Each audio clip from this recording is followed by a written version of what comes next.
Аз съм една от вас и днес вие се срещате с мен, Диляна.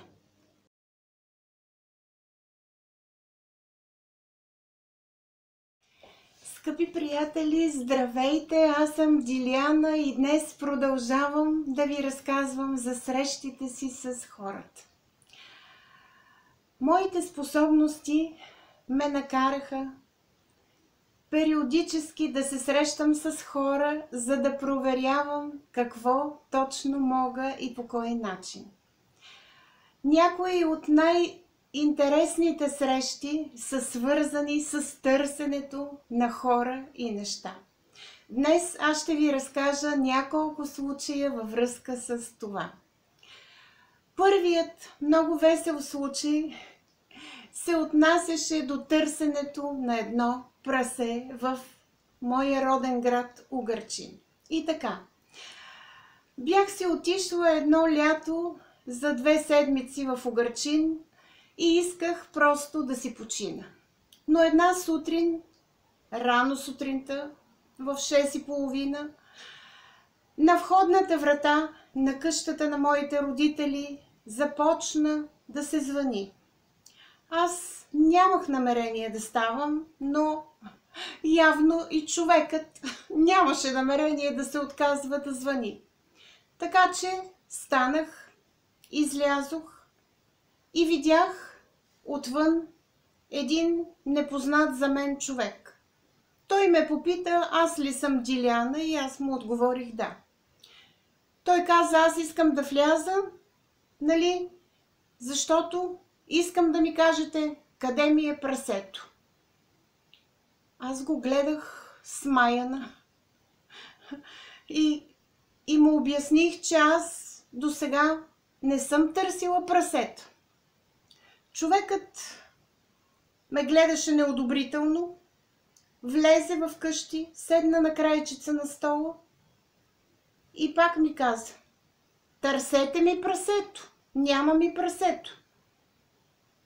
Аз го гледах отново много странно и го попитах, той откъде знае, че аз ще му намеря прасето. Аз не съм търсила досега прасета и не знам дали ще мога да му кажа нещо.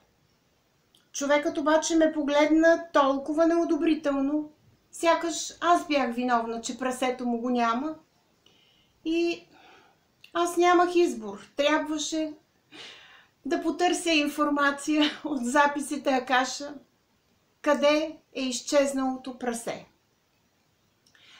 На мен ми показаха една картина, къде живее човекът, и аз взех един лист хартия и химикал и започнах да рисувам улицата, където се намираше неговата къща, и през няколко къщи те казаха, че прасето му се намира точно там, нали, от лявата страна, в еди коя си къща. Понеже аз не познавам Угърчин, така както го познаваше майка ми, която бе ветеринар повече от 40 години там, аз я извиках и я помолих да ми помогне, като й показах чертежа, да каже на човека коя е тази къща, където може да попита дали е там прасето му. Тя погледна чертежа, аз я обясних в коя посока, нали, ми показаха на къде да се тръгне, и тя се обърна и му каза, че според нея е или къщата на еди кой си, или другата къща до него. Но че той трябва да отиде и да пита при тези двама души. Човекът взе листа с чертежа, който му бях направила, и директно тръгна тичешком към къщи. Продължението на този разказ го разбрах от наша приятелка, която бе тръгнала към къщи, за да се видим и да пием кафе сутринта. Тя каза, че е срещнала този човечец, аз даже не го знаех как се казва, че той просто е тичал, държал един лист хартия и не е поглеждал в нито една посока. Просто е тичал напред към къщи. Оттам се обадиха познати на майка ми и съобщиха края на този разказ. Човекът е отишъл в първата къща и е започнал да вика от улицата. Аз идвам от Диляна. Тя ми каза, че моето прасе е тук. И каза веднага да ми го дадеш. Новият собственик на прасето изобщо не отрекал нищо. Той просто отворил вратата на кочината, извадил прасето и му го дал. Този случай в Угърчин се разпространи между хората и всички се смееха на цялата тази история и на мен, и сега като се сещам за нея, ми е много смешна, защото за първи път ми се случи да търся прасе. Втория случай, който искам да ви разкажа, е кратичък. Той се отнася за близък на моя приятелка, който бе тръгнал на поход в планината. Тя се обади една вечер и ми каза, че нейният приятел го няма и жена му е звъннала и е попитала, не може ли да потърсим някаква информация за него, защото тя действително се притеснява да не би нещо да му се е случило. Потърсихме информация от записите Акаша и там казаха, че човекът е в планината. Те го показаха как изглежда. Аз и обясних на външен вид какво представлява, как е облечен, с туристическо облекло, с раница и че до 3 дни той ще се появи при техни близки и ще й се обади по телефона. И действително след 3 дни човекът беше стигнал до някакви техни близки в едно малко селце и оттам се беше обадил на жена си по телефона. Зарадвах се, че бе намерен, нали, слава Богу, той не бе изгубен, но просто нямаше информация за него. Третият случай, който искам да ви разкажа, бе за приятел на мои приятели. На него му откраднаха колата в София. Скъпа кола беше тогава за времето си. И приятелите ми се обадиха и попитаха дали мога по някакъв начин да помогна. Обясниха ми, нали, каква е колата и аз започнах да я търся. Потърсихме информация и всъщност от записите Акаша отговориха, че колата ще бъде намерена след 2 дни на еди кое си място. Действително, те намериха колата там. Но условието от информацията, която дойде, бе този човек всичките нас да ни заведе и да ни почерпи по нещо. Нали, няма значение какво е то. Може и по едно сокче да бъде. Този човек обаче не ни почерпи. И смея се, защото 3 дни по-късно на него отново му откраднаха колата и той повече не я намери. Сещам се за този случай, защото аз ви говорих в предните видеа, че е много важен космическия закон за даването и получаването. Когато нещо дадем на някого, независимо какво е то, дали е информация, дали е нещо материално, дали е някакъв вид помощ, ние също трябва да получим нещо.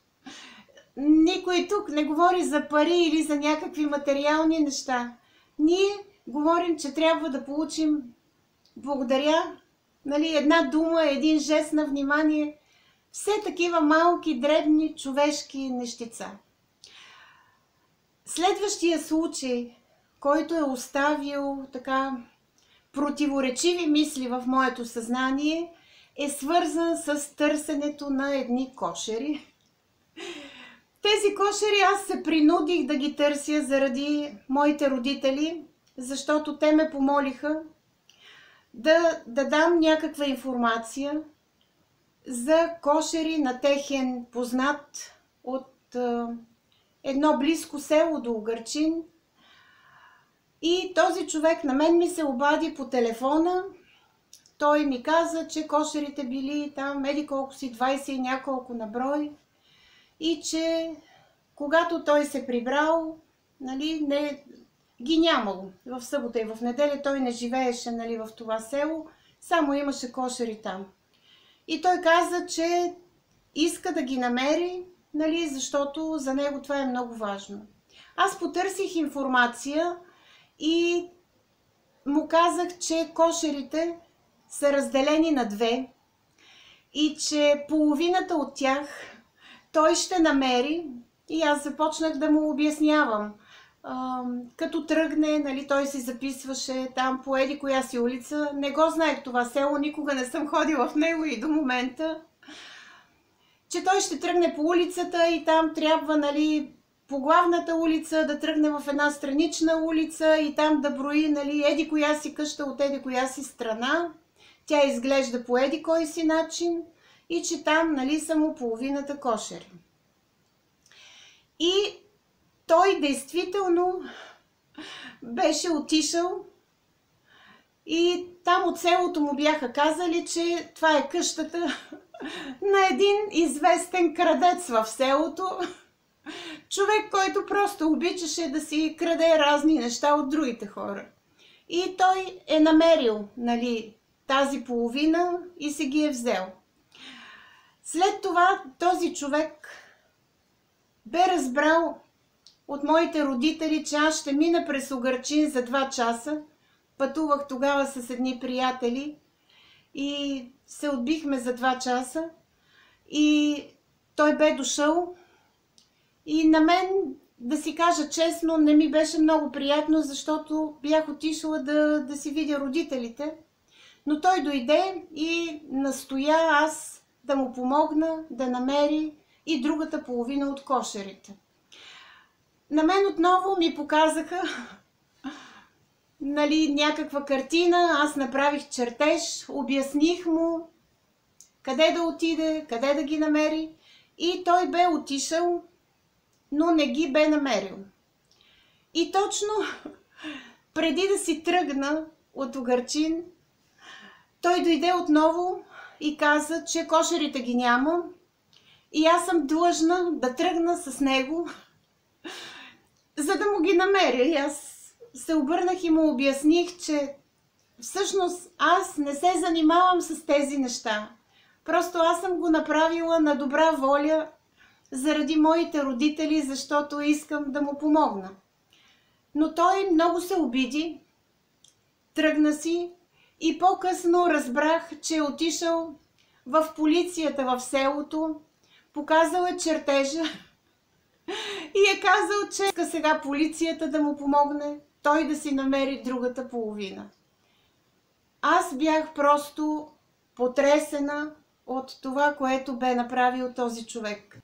Аз винаги съм правила опити, чрез които да докажа едно или друго мое твърдение, защото за мен бе важно тази информация аз да я запиша, тя да остане за хората и един ден аз да споделя с тях моите виждания и изводите, които съм направила в различни посоки. Правеше ми впечатление, че хората, които идваха при мен, бяха различни. Те бяха различни по менталитет, те бяха различни по образование. Едни бяха съвсем обикновени, отрудени хорица, другите бяха духовни, интелектуални. С тях ние разговаряхме Не само по проблема, който имаха. С тях ние разговаряхме по определени чисто житейски теми. За всичките тези хора аз бях близка, те ми се доверяваха, аз бях една от тях, както е озаглавена и първата ми книга. Аз наистина съм обикновен човек. Независимо, че имам една малко по-различна гледна точка за нещата от живота.